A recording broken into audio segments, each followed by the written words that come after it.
கட்டை கட்டிக்கொண்டு மலைக்கோயிலுக்கு சென்ற சிறுவர் சிறுமியர். ஈரோட்டில் உள்ள உழவன் கலைக்குழு என்ற அமைப்பு சார்பில் சுமார் 2 அடிக்கு உயரமான கட்டைகளை காலில் கட்டியபடி சிறுவர்கள் சிறுமிகள் சென்னிமலை முருகன் கோயிலில் உள்ள 1320 படிக்கட்டுகள் வழியாக மலைக்கோயிலுக்கு நடந்து சென்றனர். பின்னர் அங்கிருந்து படிக்கட்டுகள் வழியாக கீழே இறங்கி மீண்டும் அடிவாரத்துக்கு வந்தனர். கால்களில் கட்டைகளை கட்டியபடி படிக்கட்டுகள் வழியாக மலைக்கோயிலுக்கு நடந்து சென்ற சிறுவர் சிறுமிகளுக்கு அவ்வழியே படிக்கட்டுகள் வழியாக மலைக்கோயிலுக்கு சென்று கொண்டிருந்த பக்தர்கள் பாராட்டுதல்களையும் வாழ்த்துக்களையும் தெரிவித்தனர். வணக்கம்.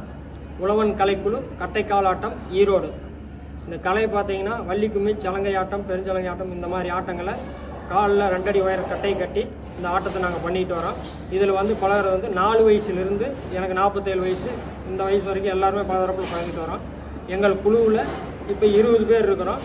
மென்மேலும் இந்த கலை வளர்க்கறதுக்கும் இதை ஒரு சாதனையாக கொண்டு வர்றதுக்கும் முதல் முயற்சியாக சென்னிமலை 1330 படியை கட்டையை கட்டி ஏறி இறங்கிட்டு இருக்கிறோம். இது 5வது முறையாக வந்திருக்கிறோம். இது மாதிரி மென்மேலும் கலையை வளர்க்க இது ஒரு உறுதுணையாகவும் இருக்குது. சாதனை செய்ய இது ஒரு முதல் முயற்சியாக பண்ணிக்கிட்டு இருக்கிறோம்.